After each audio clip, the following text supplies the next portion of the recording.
Pues hola, buenas tardes, bienvenidos a nuestro nuevo podcast 4S Smart. Y bueno, hoy tenemos una invitada muy especial, la doctora Quiroga.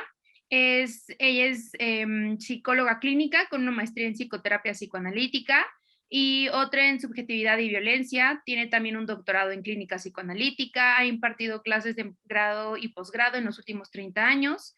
Es directora académica de la maestría de la psicoterapia psicoanalítica de la Universidad de Londres. Ha publicado diversos artículos y libros, entre ellos Entrevista clínica y psicometría y Cómo cursa el pensamiento de un psicoanalista. Ha dado innumerables conferencias en distintos foros, tanto nacionales como a nivel internacional, y se dedica a la consultoría privada. Y bueno, le doy la bienvenida. Buenas tardes, doctora. Buenas tardes, Fernanda. Un gusto estar con ustedes, contigo esta tarde. Te agradezco mucho la invitación, igual que a la Fundación.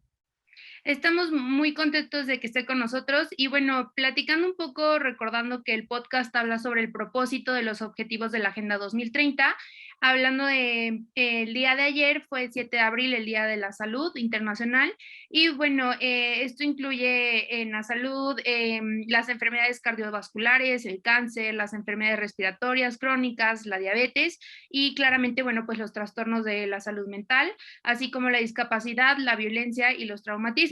Esto se puede lograr mediante la promoción de la salud y la reducción de los riesgos, así como la prevención, el tratamiento y la vigilancia de las enfermedades no transmisibles y sus factores de riesgos con énfasis en, bueno, diferentes puntos. Y la doctora, bueno, nos va a hablar un poco sobre la salud mental y la importancia de ella. Bueno, me da mucho gusto que hayan tomado como una prioridad la salud mental. En términos generales, se piensa en la salud física u orgánica. Se piensa que, y es muy necesario y verdadero, hay que ir al médico algunas veces al año con el fin de atenderse, para mantenerse bien, ¿no? Hay que ir al gastroenterólogo, hay que ir al ginecólogo, hay que ir al oftalmólogo, también nos piden ir y nos avisan, hay que ir al dentista. Todo esto es importantísimo, no se niega. Sin embargo, de eso hay que cuidar la mente. La mente es diferente que el cerebro. Los psicólogos, los psicoanalistas, los psicoterapeutas nos encargamos del estudio de la mente, no del cerebro. El cerebro es cuidado y atendido por los neurólogos y si tiene que haber una cirugía, los neurocirujanos. Así que eso es muy importante, me parece hasta novedoso porque la mente siempre ha sido un tanto desdeñada. Las enfermedades mentales o digamos trastornos emocionales, conflictos emocionales, han sido considerados menores y también ha sido una verdad generalizada que no lo es, no es verdad, pero se ha tomado como verdad, voy a decir esto, que los trastornos mentales o los conflictos emocionales se pueden atender y se pueden resolver con puritita voluntad. Y eso es absolutamente falso. Para eso habemos especialistas, Fernanda, tú lo sabes muy bien. Doctora, ¿cuál diría que es el punto más importante sobre atender la salud mental? Atender la salud mental es fundamental porque va a tener que ver directamente con nuestra calidad de vida. Nosotros en Psique y Cultura, en esta asociación que presido, ¿no?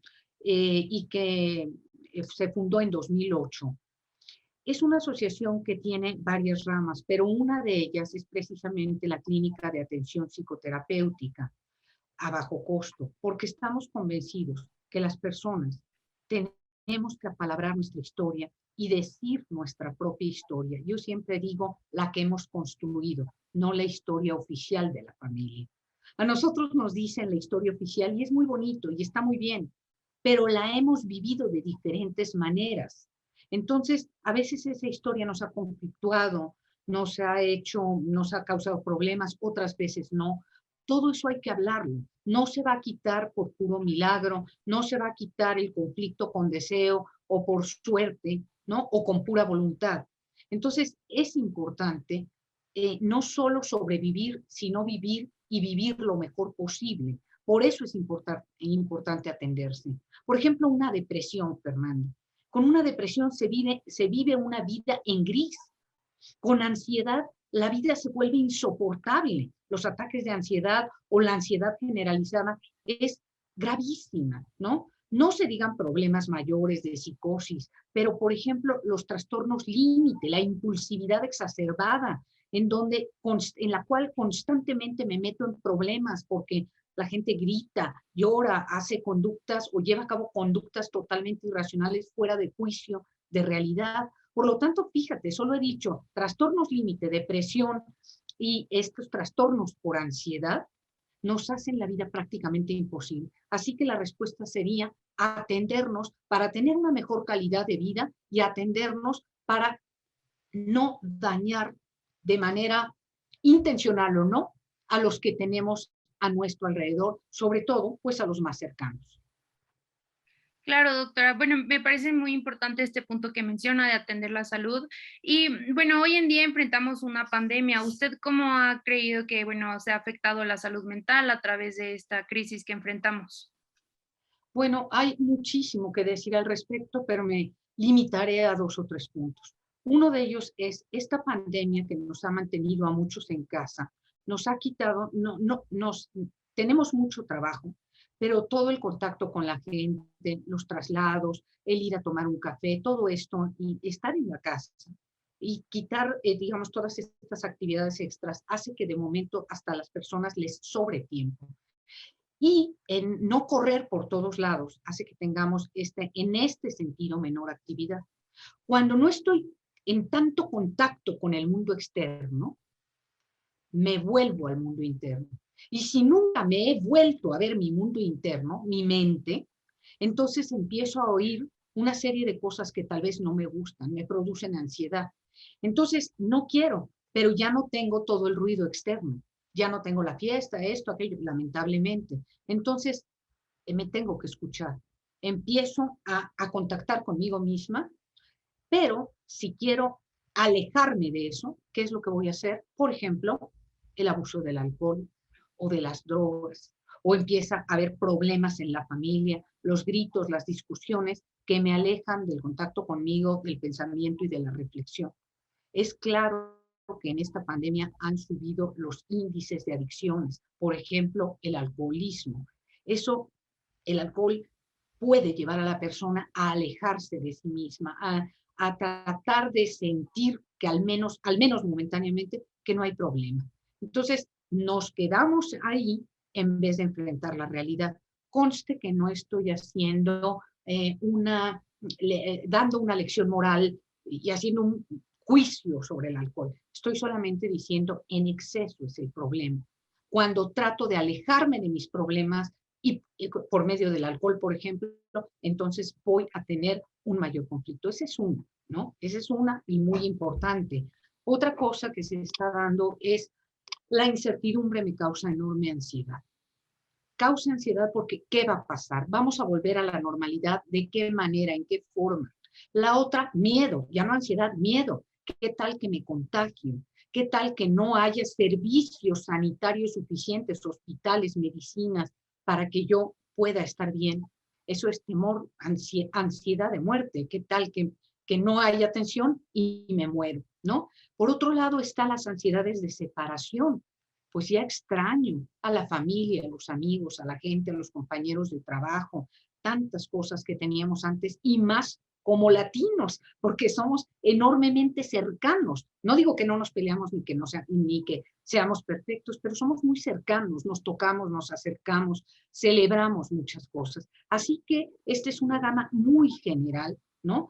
Y de lo que nos ha pasado en la pandemia, a unos unas cosas, a otros otras, pero algo que también se ha visto es la violencia doméstica.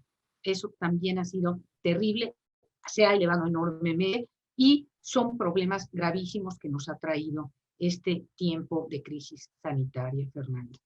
Por supuesto, doctora. Ahora que habla de la violencia, bueno, uno de los puntos importantes sobre esta Agenda 2030 que trabaja la ONU es prevenir justamente situaciones de riesgo de factores o, por ejemplo, temas de violencia. ¿Usted cuál cree que sea el tema más importante para que nosotros como sociedad mexicana podamos disminuir estos puntos? A mí me parece que el sistema patriarcal que vivimos es muy grave. está sostenido no solamente por los hombres, también por las mujeres. Esta idea de la superioridad masculina está siendo cuestionada, ¿no?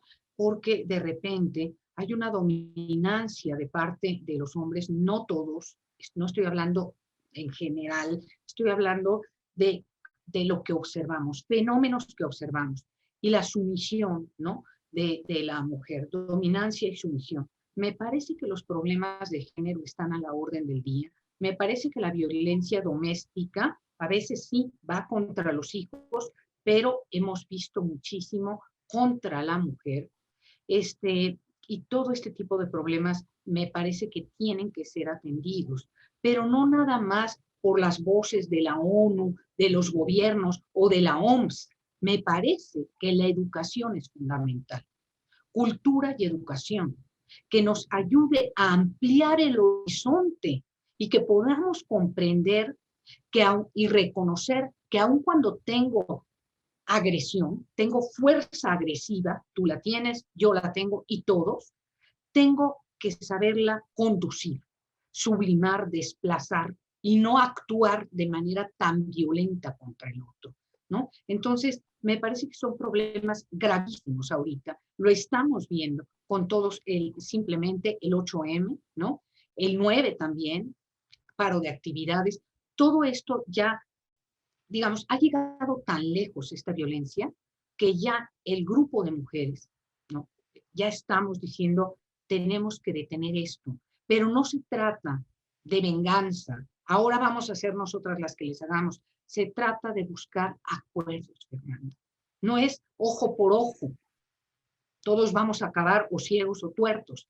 Es buscar de qué manera podemos convivir, de qué manera puedo respetar al otro, porque en el momento en que yo me siento ama, al otro lo trato como esclavo y lo elimino. Ese es un problema que yo considero gravísimo. Por supuesto, doctora. Sí, bueno, justamente hay índices, sobre todo en la juventud ahora con temas de violencia. Usted, bueno, que es especialista en el tema, ¿cómo nos podría indicar cómo está hoy en día la juventud? ¿Qué tema en enfermedad mental, bueno, enfrentamos, ¿no? Como generaciones nuevas. A mí me parece que hay dos problemas muy graves y uno es la violencia, ¿no? Dirán todos, yo en primer lugar quiero decir, yo no soy emisaria del pasado para andar pensando que todo tiempo pasado fue mejor. No, no creo eso. Creo que el mejor tiempo es el que vive cada joven, ¿no? Los que estuvimos en los 70s, 80s, ¿no? Los que estuvieron en los 90s, los jóvenes de hoy, todo es valioso, ¿no? ¿Cómo va a ser mejor mi época que la de un joven de 20 ni la conoció? Para él, su época es la mejor y está perfectamente bien. El problema es que la violencia se ha venido recrudeciendo, se ha venido perfeccionando, como que hay un enojo, hay un encono. Yo veo un ambiente de tensión. Entonces, ya hay muchas formas de hacer violencia, incluyendo los medios electrónicos, ¿no? Hay bullying de todo tipo, que dicen, no, antes el bullying eran las travesuras. No, esas travesuras no tenían esta carga de malignidad, en donde a veces acaba matando a la compañera o al compañero de clases, ¿no? Entonces, me parece que tendríamos que poder apalabrar más, que es lo que planteamos los psicólogos y los psicoterapeutas y los psicoanalistas, ¿no? Apalabrar más, poder sublimar, crear, por ejemplo, el ejercicio, el arte, la educación, la cultura, la posibilidad de decir, ¿no? No estoy diciendo que no nos enojemos, es imposible no enojarnos, es imposible no sentir tristeza. El problema es que me llegue una depresión gravísima y no la atienda. Por eso en Psique y Cultura estamos siempre, constantemente diciendo, vengan a psicoterapia, no pongan el pretexto del dinero y de que no hay medios y de que no hay tiempo. Hay posibilidad siempre de hacerlo. Hay alguien que puede escucharte. Si estás enojado a veces o triste, está bien, así estamos todos a veces, pero si esto es un estado permanente, esto ya pasa a otro nivel y es importante revisarlo, atenderlo y resolverlo. Eso me parece importante. Claro, doctora. Yo creo que, bueno, muchas personas no toman en cuenta como esta parte que está hablando de apalabrar, ¿no? Como ese sentimiento quizá, ¿no? Que genera malestar. ¿Cuál es la importancia, doctora, de tomar en cuenta esta parte de la salud mental, de asistir y por qué cree usted que hay tanto tabú ante este tema? Bueno, se está quitando a cierto nivel, pero sigue habiendo. Lo dices muy bien, es un tabú. El que va al psicólogo está loco. Falso, falso. Los psicólogos dicen están más locos que los demás. No lo sé, probablemente, pero lo que sí tenemos una ventaja. En general trabajamos con la propia locura y lo usamos, la podemos usar quizá a nuestro favor para atender a otros. Se comprende, quizá, si usamos esta palabra, la locura del otro a partir de comprender la propia. Y como me llevan y me empujan constantemente desde la licenciatura y los posgrados a la psicoterapia y al psicoanálisis, yo siempre digo atenderme al diván, antes de que me pongan el sillón del analista, eso es valioso. Eso es valioso, reconocer la propia locura. Porque hay quien dice, yo estoy perfecto, yo estoy sanísimo. Y eso es grave, es como decir, yo soy bueno. Porque todos, Fernanda, como decía hace un momento, tenemos a nuestro lobo adentro. No soy una oveja. Y si me creo oveja, luego ando matando con buenos motivos y justificaciones. Entonces, hay que reconocer eso. Me parece que tenemos que dejar el tabú de que los que van a psicoterapia o a psicoanálisis son los locos. Quizá, la verdad, somos un tanto valientes porque lo sabemos los que vamos, nos enfrentamos a nosotros mismos, a nuestro lado oscuro. Lo reconocemos y entonces quizá se pueda controlar un tanto más que quien se cree dueño de la verdad, dueño del saber, del conocimiento y además de la buena salud mental. No, no hay eso. En psicología, la teoría es de continuidad, no de discontinuidad. Estamos en un rango, no hay sanos y enfermos. Estoy en algún rango de sanidad y de enfermedad, ¿no? No soy una psicótica, probablemente tengo algunos rasgos neuróticos, estoy aquí en medio.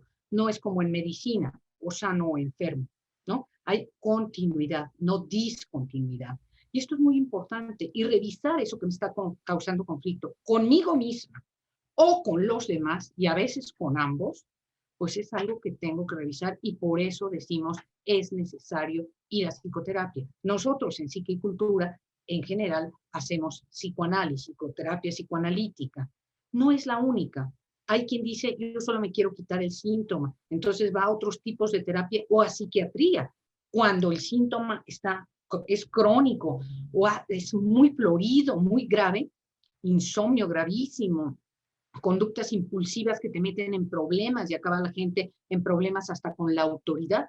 Claro que hay que tomar medicamentos, pero no tiene que ser lo primero que hagamos ni lo único que hagamos, porque el medicamento no va a ser lo que desea. ¿Sí? A veces lo que hay que hacer es llevar tratamientos mixtos, psicoterapia con psiquiatría. Por supuesto, doctora, esta parte también es, bueno, creo que muy importante mencionar.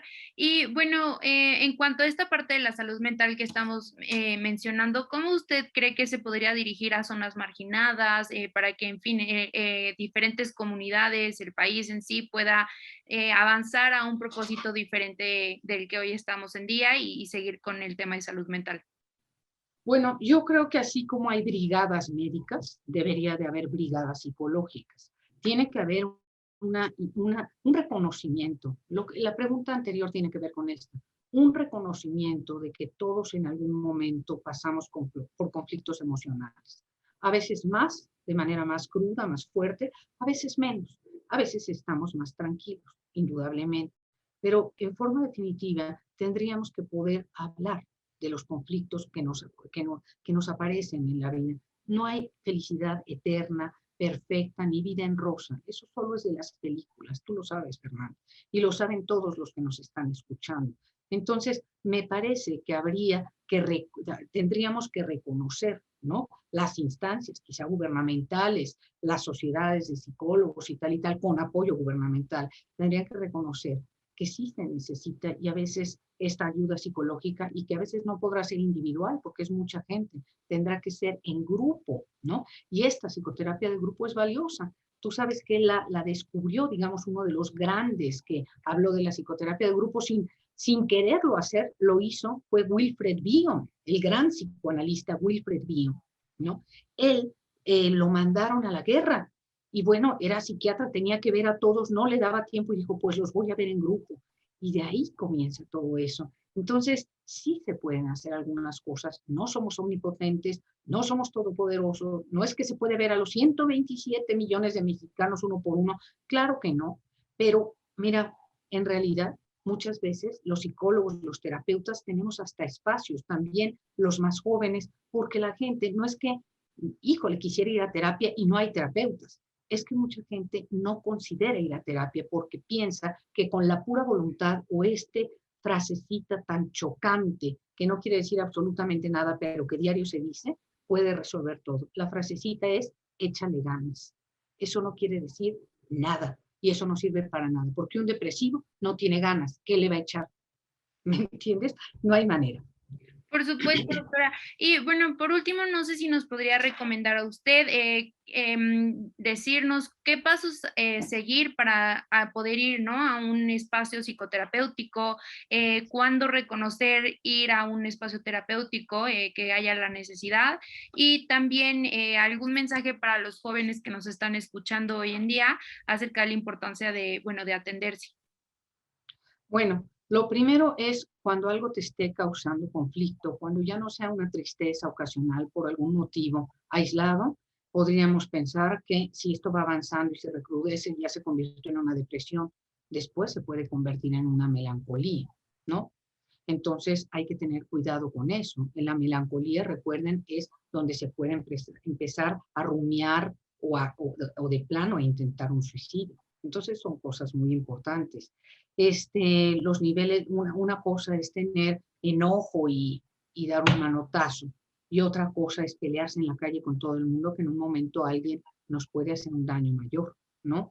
Entonces, me parece que hay que reconocer, no solo uno puede reflexionar y decir, me está pasando algo, necesito ayuda, o estoy en una crisis, o estoy muy triste porque tuve una separación amorosa, porque no pude seguir mi carrera profesional, porque las escuelas cerraron, yo terminé mi posgrado y no hubo ni siquiera una despedida, cosas que pueden entristecer, no son tonterías, son cosas muy importantes, ¿no? Los niños, los jóvenes le están pasando muy mal, hay niños que están iniciando su escuela en una pantalla en vez de tener el contacto con el otro, en primero de primaria, chiquititos, no hay que tomarlo como tonterías, son cosas importantes. Para cada quien hay algo importante y es diferente. No lo tomen como una tontería, vayan con un especialista.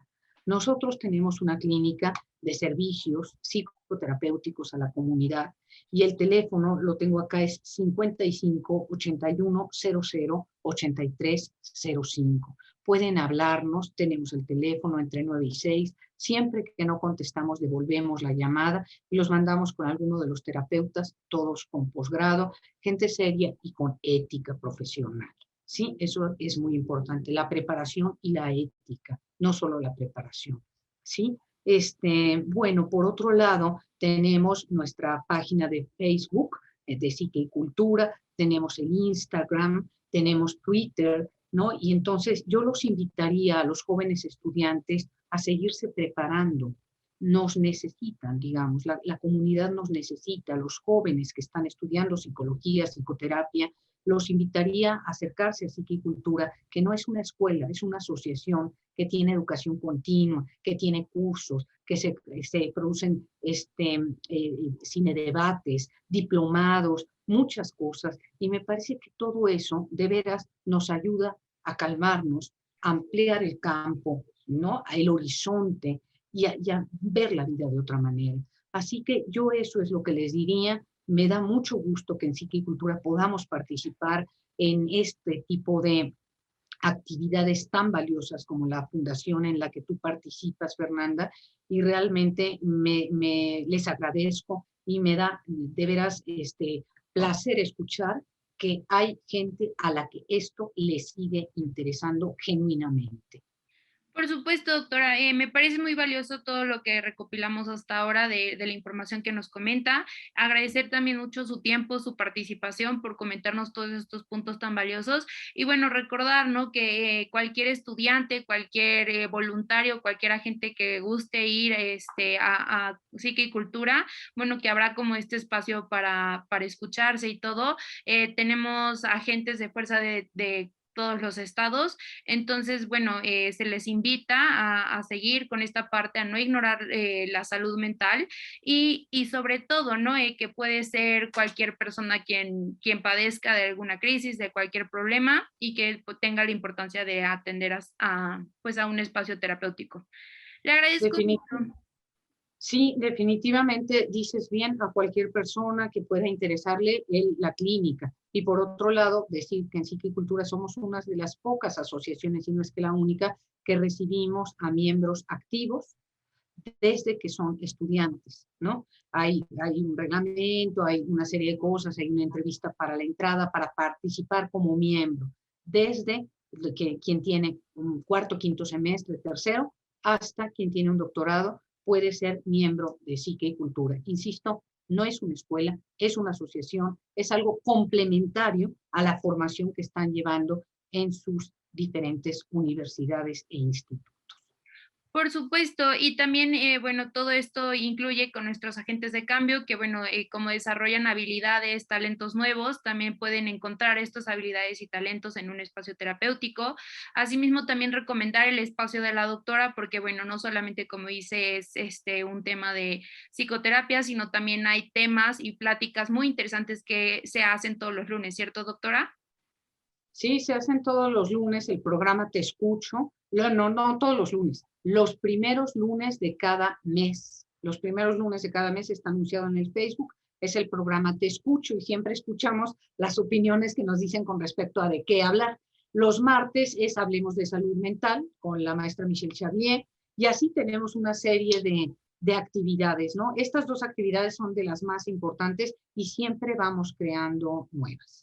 Sí, yo, bueno, en especial que he escuchado alguna vez algún lunes, bueno, me parecen temas muy innovadores, y de muchísima importancia y valor. Y bueno, pues quiero agradecer nuevamente otra vez su tiempo y su colaboración, doctora, para comentar estos temas que son tan importantes y no pasen desapercibidos. Gracias a ustedes, gracias a ti y que todos tengan muy buena tarde. Gracias, doctora.